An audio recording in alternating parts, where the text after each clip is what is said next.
everybody. Welcome, everybody. To anyone who doesn't know me, my name is Dan Kerr. I wear many hats here at All Souls. And the hat I wear this evening is as the outreach chairman of All Souls Church. So if you hear singing before the concert starts, that's the sound of my heart singing, because there are so many people here from the community. So it makes me feel that it's good that we have community outreach, and it's great that the community is here. So thank you for coming. And you all should have gotten one of these. It's a little concert bulletin that we do each week and each month when we do a concert. And the inside is, you may look at the cover and say, hey, this looks like the same as last time, and it is.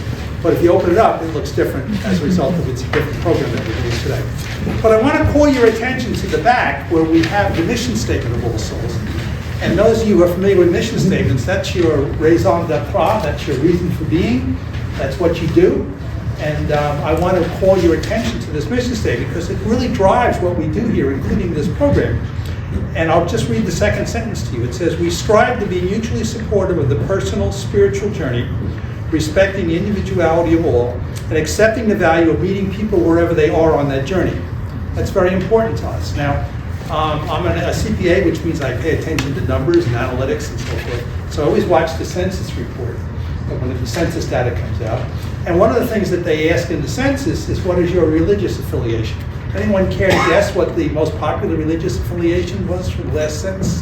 The nuns. Now, these were not the nuns that I had in Roman Catholic school. These are the people who proudly declared that they had no religious affiliation.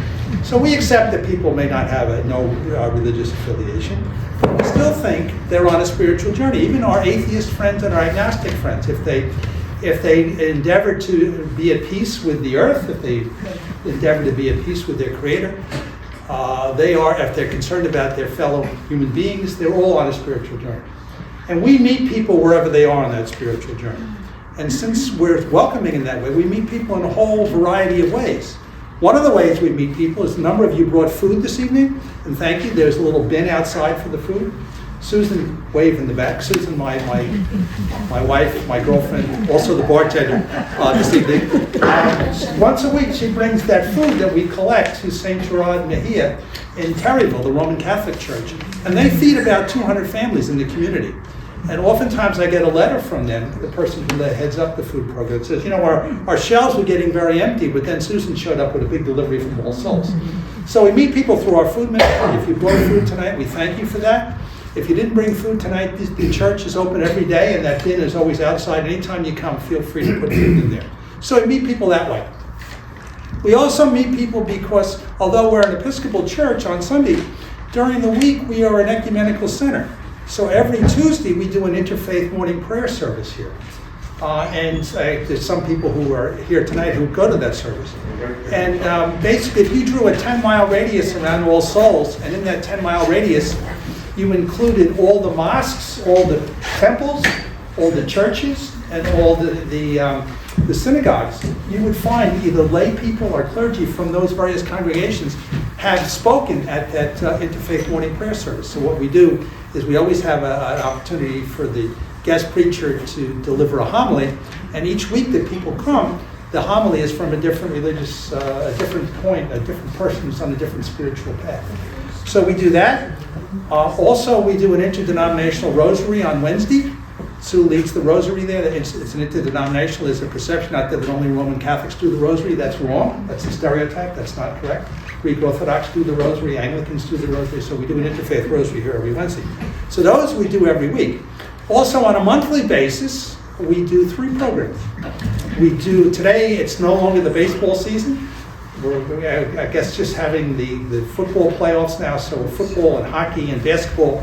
It's not baseball, but in baseball they have double headers when they have 2 games. So we have a double header today at All Souls. How did we do that? Well, we have our monthly poetry program, which is called the Second Saturday's Poetry Program. So that was this morning at 11 o'clock.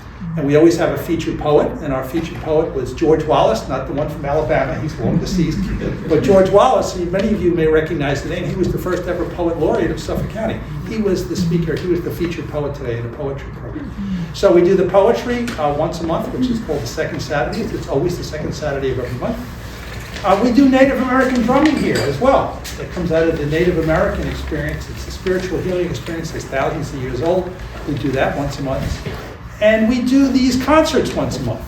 And the Saturdays at 6 concert, and yes, you'll be happy to know, I had 2 calls saying today, what time is the Saturdays at 6 concert? And I always enjoy that because it gives me an opportunity to tell the same joke each time and people hackle at it. So it's always the second Saturdays, it's always Saturdays at 6. Sometimes it's the first Saturday, sometimes it's the second Saturday. But since we started this program about 10 years ago, we haven't missed a Saturday. Except when we were COVID, we took a little hiatus there. So there's always a concert here. So if you're on the mailing list, you'll get a notification of the concert. If you're not on the mailing list, you can always see the playbill outside. And if you look in the times and dates in the Village Times Herald, they always list us there as well. So we do these concerts once a month as well.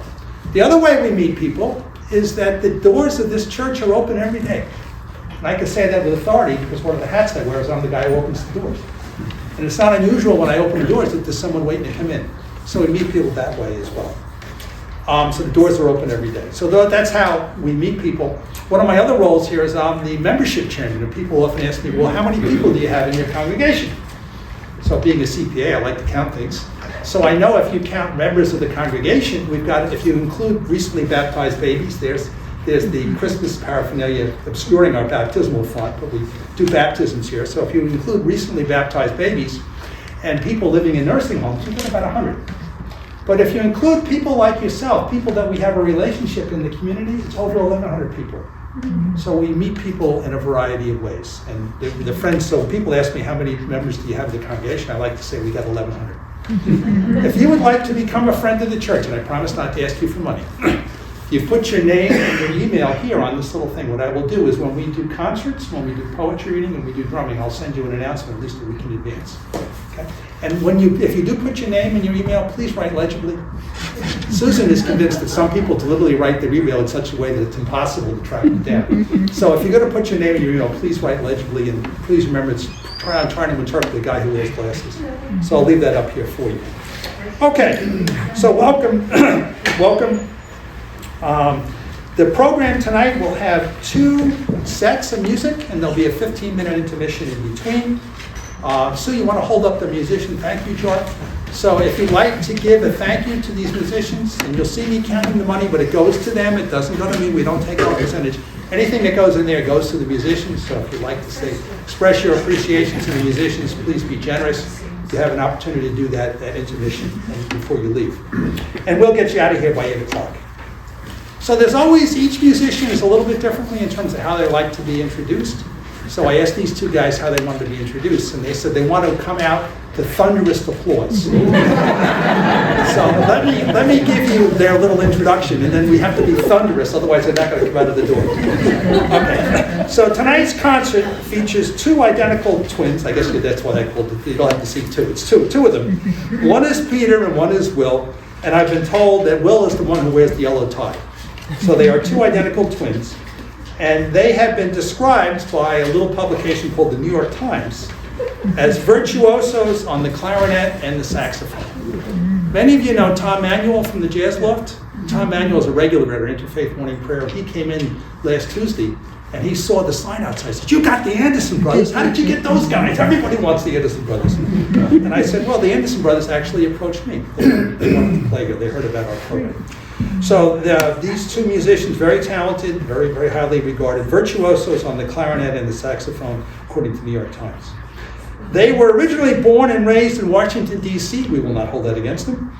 They moved to New York City to attend a little school called Juilliard, which you may have heard about. And they performed with the jazz at Lincoln Center Orchestra, the Vanguard Jazz Orchestra, the Wycliffe Gordon.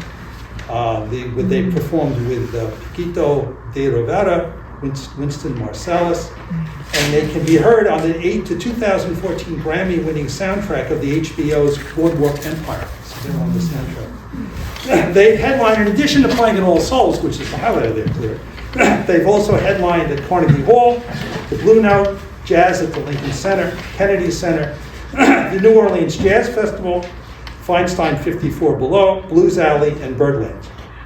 They've also lectured at 100 different schools countrywide. including such universities as Michigan State, Ohio State, Florida State, Temple, Xavier, Scranton, South Florida, Central Oklahoma, Jacksonville, William Patterson, and also at Japan's Nagasaki University. Their music tonight will include, their jazz music will include selections from Cole Porter, Irving Berlin, Richard Rodgers, and George Gershwin. So they're only going to come out if we give them thunderous applause.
much. That does it for us this evening. We hope you enjoyed the show. Please tip your servers. No, but seriously, we wanted to let you know that this show this evening is brought to you by Schnitzels. So we want to thank them for giving us a little energy for tonight. But what a beautiful area this is.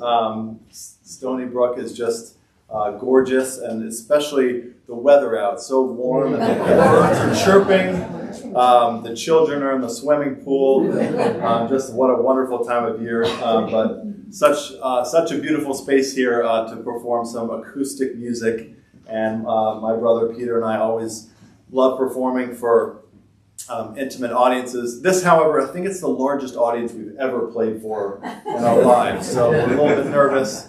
But no, seriously, we love performing without microphones, so we can play soft and kind of enjoy all the nuances of this repertoire and our instruments. So thank you all so much for being here. It's really an honor to be part of this series. And my brother was here a year or two back. He played at the Jazz Loft, correct? Yeah, so my brother was here a couple years ago playing with Vince Giordano's Nighthawks at the Jazz Loft. Anyone familiar with that ensemble?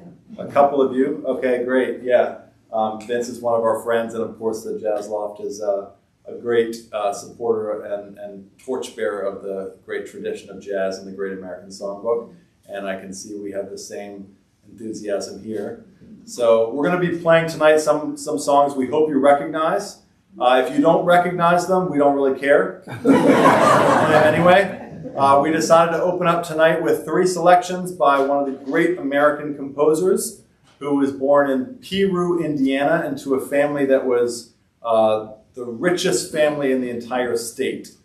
And of course, I'm talking about Cole Porter. He was raised an only child and grew up very young, playing piano and violin and composing music. And he went to Yale University and became kind of a master of words, because not only was he a great composer, but a great lyricist. So he composed all the lyrics to his song. Now, luckily tonight, you're not going to be hearing us sing any of these lyrics. And trust me, that's a good thing. But that last one was called My Heart Belongs to Daddy.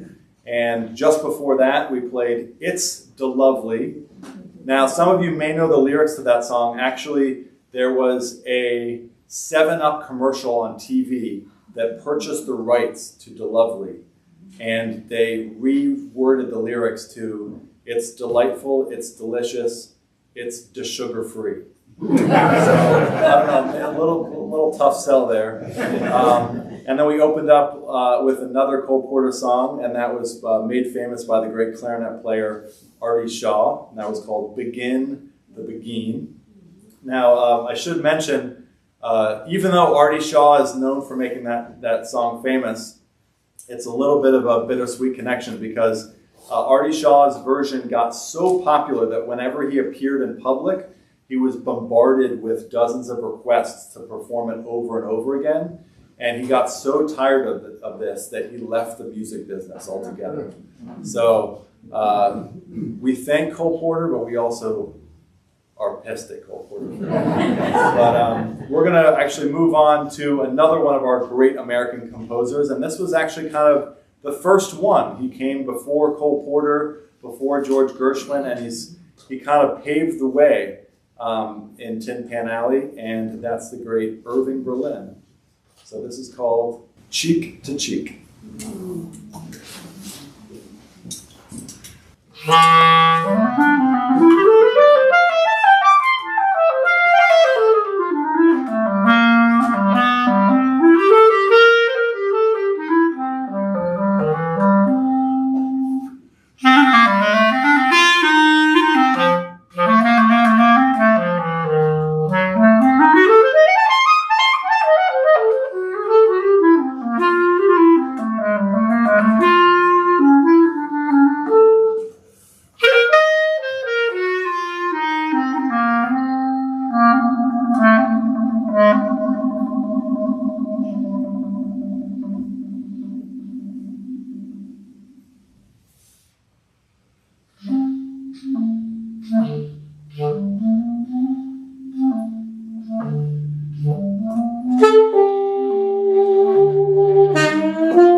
That was just like we rehearsed it. All right, well, we've got one more selection before we're going to take a little bit of a break just to catch our breath. But we, again, want to thank you all for being here and helping us celebrate the Great American Songbook. And over here we have on the clarinet and the tenor saxophone and the soprano saxophone, my brother Peter Anderson. How about a hand?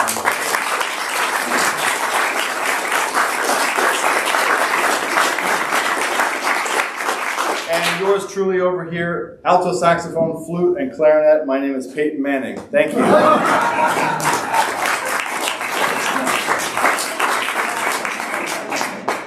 So again, that last one was Irving Berlin's first big hit that kind of gave him his big break on the Broadway stage. and that was called Blue Skies. And the story goes that the producer of the show actually was a flop. You've never heard of it, but the producer of the show secretly inserted Blue Skies into a Richard Rodgers show, and the song was such a sensation that on opening night, the entire chorus and the orchestra played the song 37 times. The audience was just on their feet for like about 30 minutes. And so that kind of gave Irving Berlin his big start on Broadway, and the rest is history. We're going to close with yet another Irving Berlin song. Now this one was actually used in the Mel Brooks film Young Frankenstein. So you may recognize it from the monster who sang it. This is called Puttin' on the Ritz.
programs, by the way, Deacon Tom Brownworth from Messiah Lutheran Church, want to wave your hand there?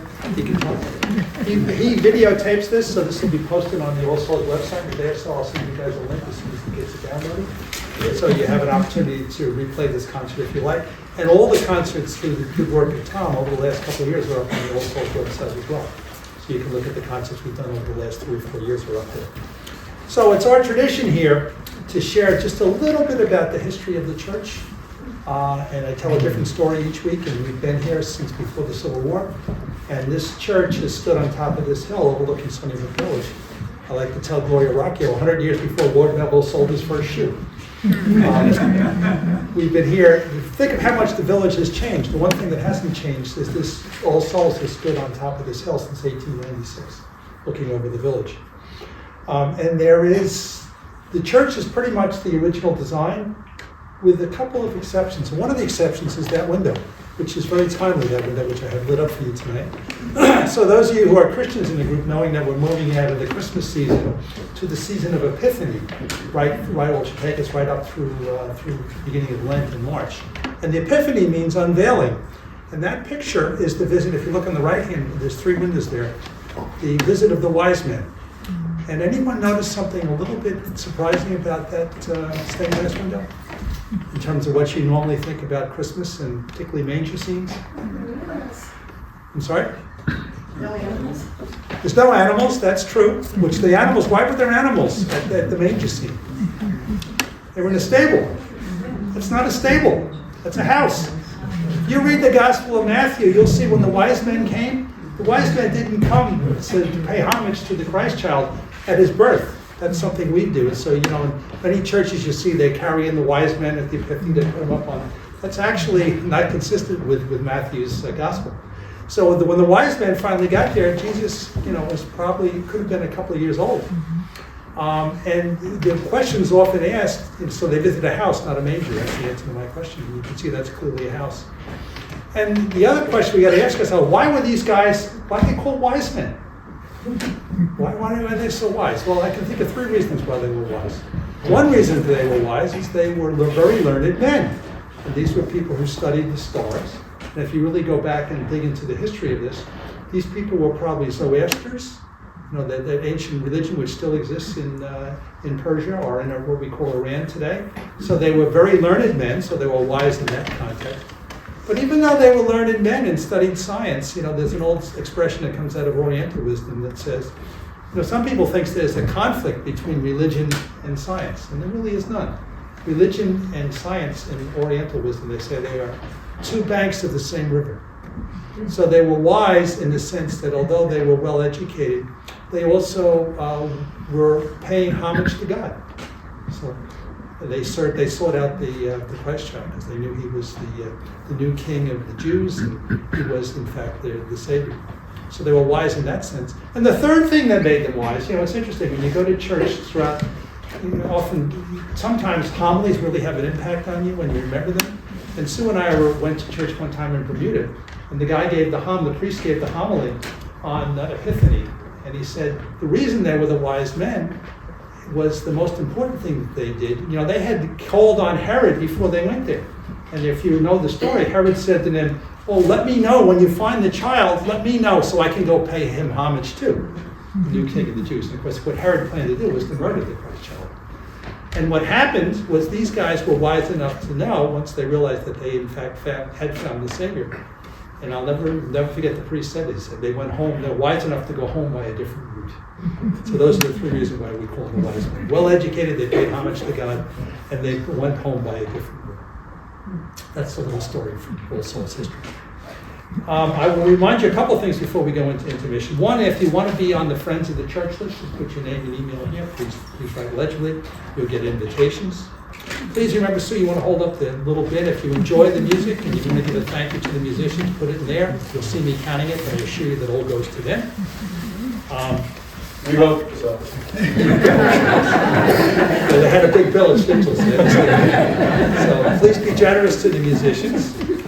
We'll take a 15-minute break, and we do not have a pretentious guy in a tuxedo playing a triangle. We've got something better. We'll ring the bell and flip the lights, so we will take a 15-minute break. And you're all VIPs to us, but I want to call attention to two VIPs from the leadership of All Souls. I'm just a humble servant here, I'm just a volunteer. We have our two wardens here, so could you please stand up? You got Steve Velasquez, the warden, and we got Herb. We have Herb Moniz, and those of you who know Herb, I'm trying a little hard to get Herb to come out of his shell. So Herb is going to stand up. Herb is not only the senior warden, Herb is also the leader of the accessibility project. Dan always puts me in the worst situation. I have to follow the Anderson brothers, I gotta follow him, and an audience that's waiting to drink wine. So, could there be anything worse? No. Nevertheless, as you know, we are engaged in trying to make the church accessible to all and also add a bathroom. So we're quickly moving now to the point that we're going to do the surveying and the land boring in the coming months and move ahead on that plan. But we've always been raising funds for that cause. You're in what we consider to be an acoustical gem and a beautiful facility that was built by the most famed architect, Stanford White. Not only was he famous, but his grandson and his great-grandson, Christian White. We happen to have benefited by a generous donation from Franny Pistel's art collection, a work of Christian White called Study of Sycamores. And so we have a handful of tickets left in the endeavor to raise further money for the program, the accessibility project. Each of the tickets are one ticket for $25. We're only selling 200 tickets. Don't buy scratch-offs. Don't do Powerball. Do Herb's raffle. So if you're willing to see me, all you have to do is put your name and your phone number. It's $25. We accept anything, young children, whatever you have. And you'll be in for the raffle. And here's the added bonus. Could I say anything more? My wife is going, I did hear that. The raffle is going to be on Valentine's Day. So you take that half of the ticket, give it to your loved ones and say, you're going to win. I'm selling this every way I can. Thank you for your time. And if you want a ticket, come and see me.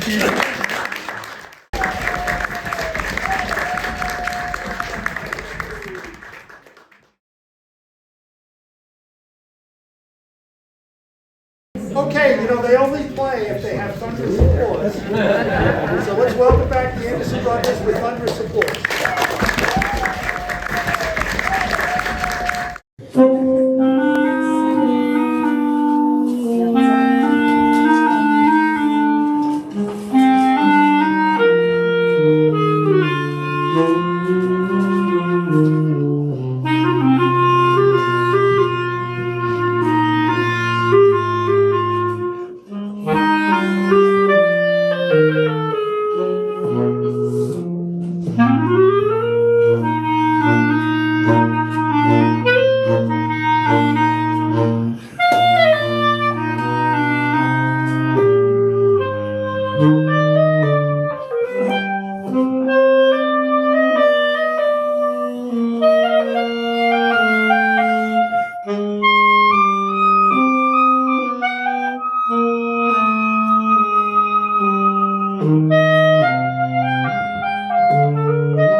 Thank you so much. Well, in the first set, we played music by two composers who are two of the most prominent in the American songbook. Of course, Cole Porter, who is an American from Indiana. Then we played music from Irving Berlin, who is a Russian immigrant, a Jewish young man who came to the United States when he was little. But this set, we're going to continue with one of the most prominent Broadway composers, and that's someone by the name of Richard Rodgers. And he wrote so many great hits for Broadway. Of course, he wrote the music for The Sound of Music and South Pacific and so many others. Those two were tunes by Rogers that became jazz classics. The first one was My Funny Valentine, which was played by Miles Davis and Chet Baker and so many others, and that last one was called Blue Moon. And unlike Porter and Berlin, Rogers did not write the lyrics to his compositions. He wrote the music, and he had to team up with a variety of lyricists who would take his music and add words to it. And two of the most prominent lyricists that worked with Rogers were Lorenz Hart and also Oscar Hammerstein. So we think we're going to continue with a great classic that was a partnership between Richard Rogers and Oscar Hammerstein. And this was actually one of the songs that Richard Rogers won an Academy Award for Best Song. We think you're going to enjoy it. This has a little bit of an Afro-Cuban flair to it, and we hope you enjoy It Might As Well Be Spring.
Thank you. Well, that was, of course, by the great George Gershwin, called I Got Rhythm.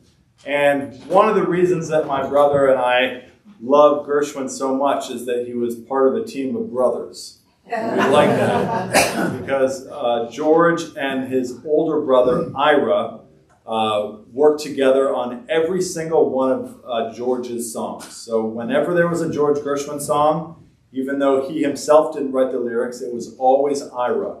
And they had a very close relationship. They wrote on Broadway together.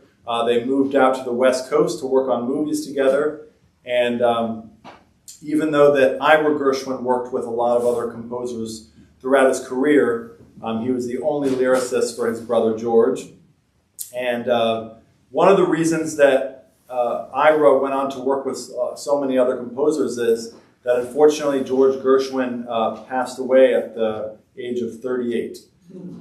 He had a brain tumor and it was very quick, and so even though George Gershwin had put out such a extensive body of work throughout his career, he really was only composing for just under 2 decades. And of course, I Got Rhythm is a very simple composition. A lot of jazz musicians love to play it. It's been recorded by just about every prominent jazz musician, but Gershwin's ability to write simple songs that people love to sing and play, and also compose very elaborate, complex works. And one of those, of course, is the great Rhapsody in Blue, which incorporates dozens of musicians. Unfortunately, we don't have the budget to perform it tonight, but we would like to.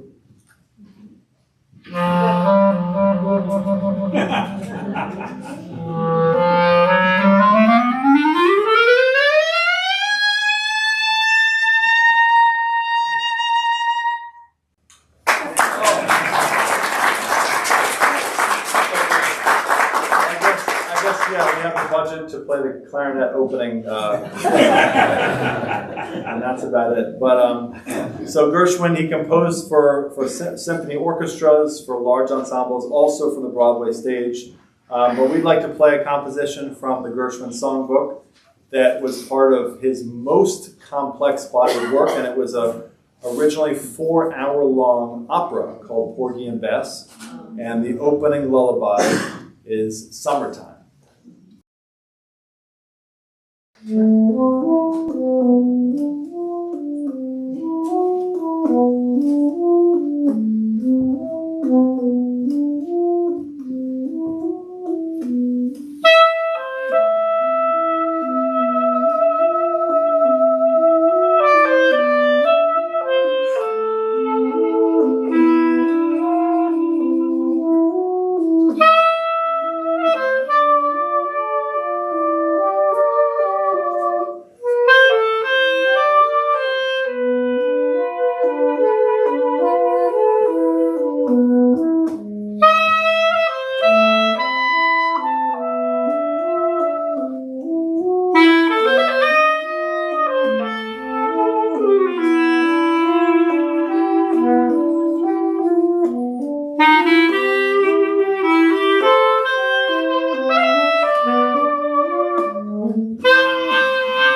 I did mention it briefly before, but you've been noticing up here that we've got a number of different instruments.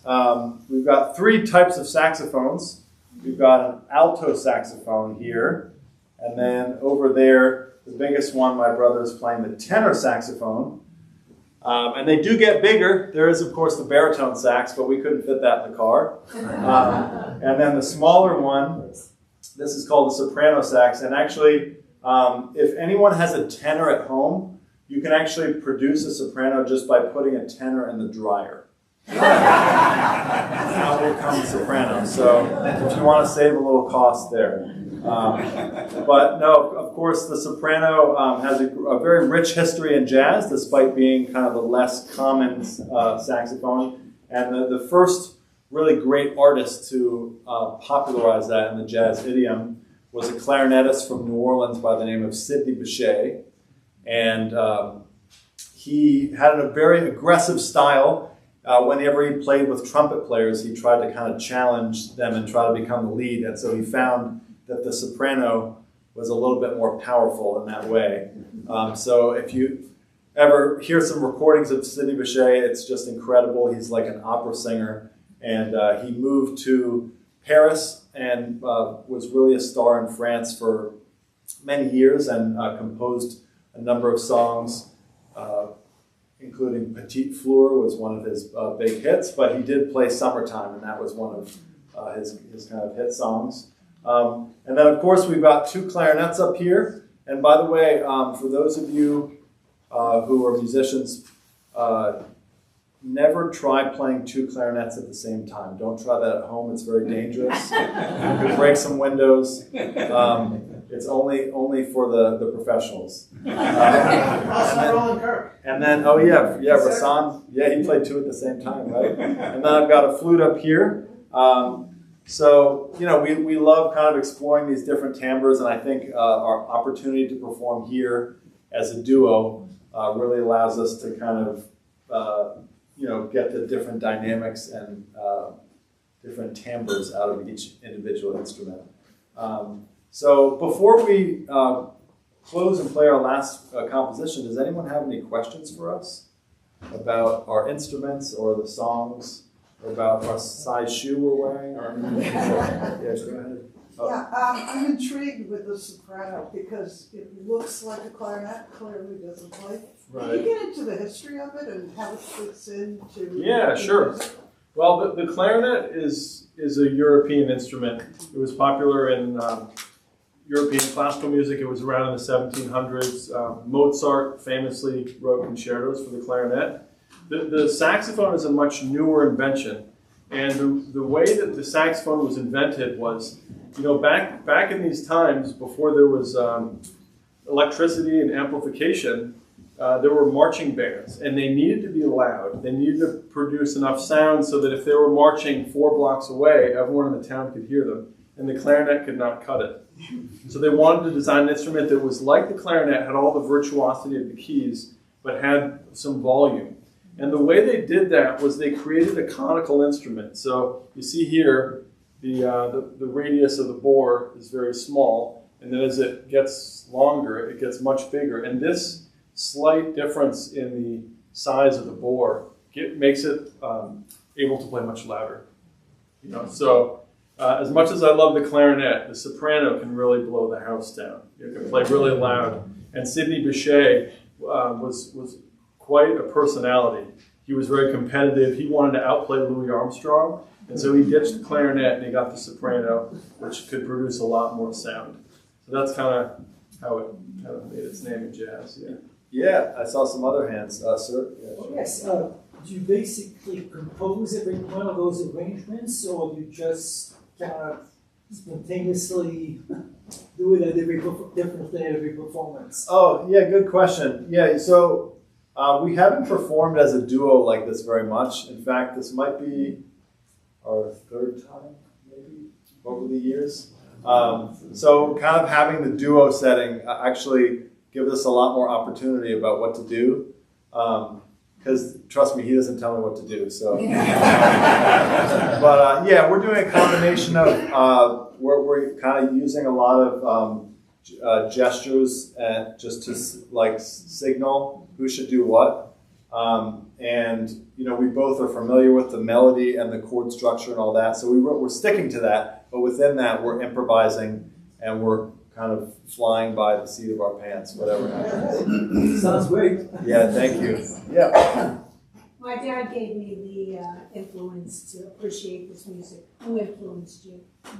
Oh, well, yeah, I think we were in the 3rd grade, and we were actually watching TV, and there was a commercial that came on the TV that we were like enamored by, and it was for a product that we loved, Chips Ahoy cookies. And the soundtrack was Benny Goodman's Sing, Sing, Sing.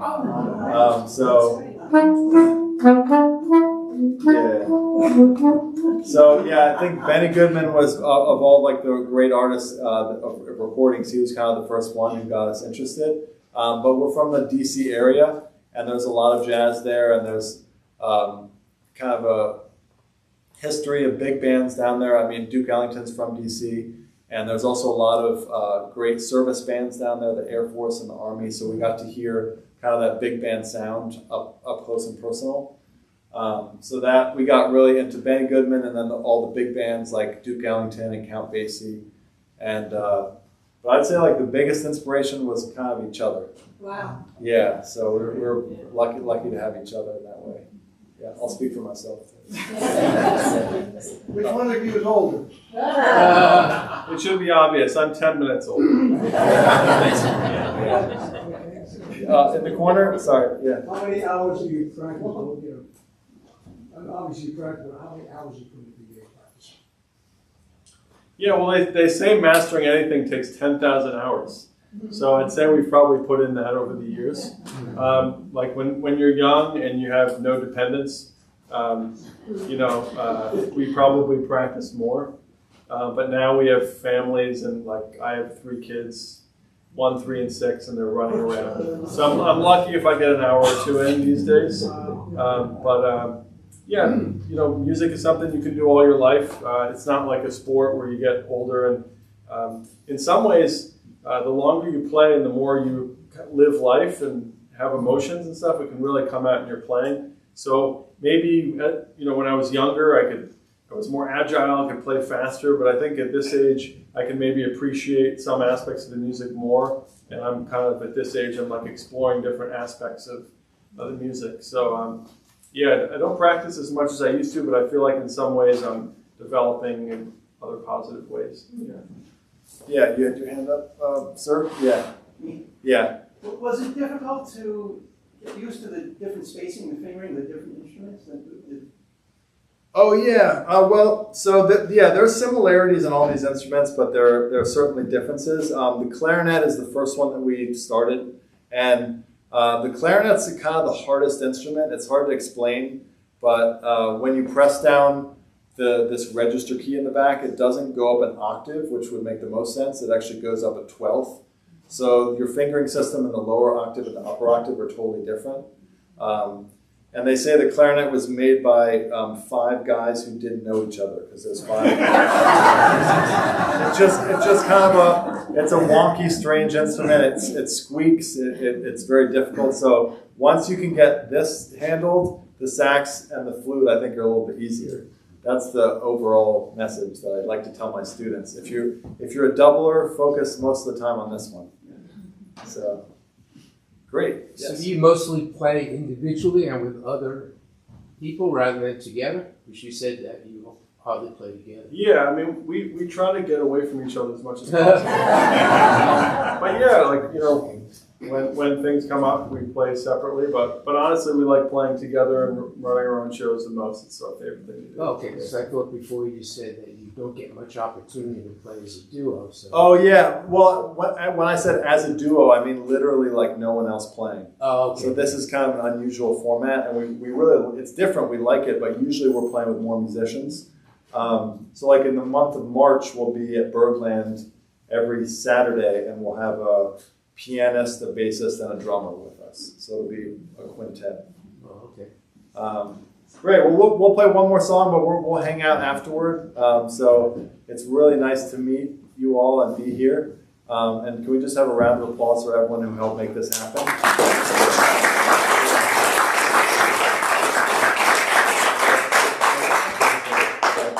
This is George Gershwin's Wonderful.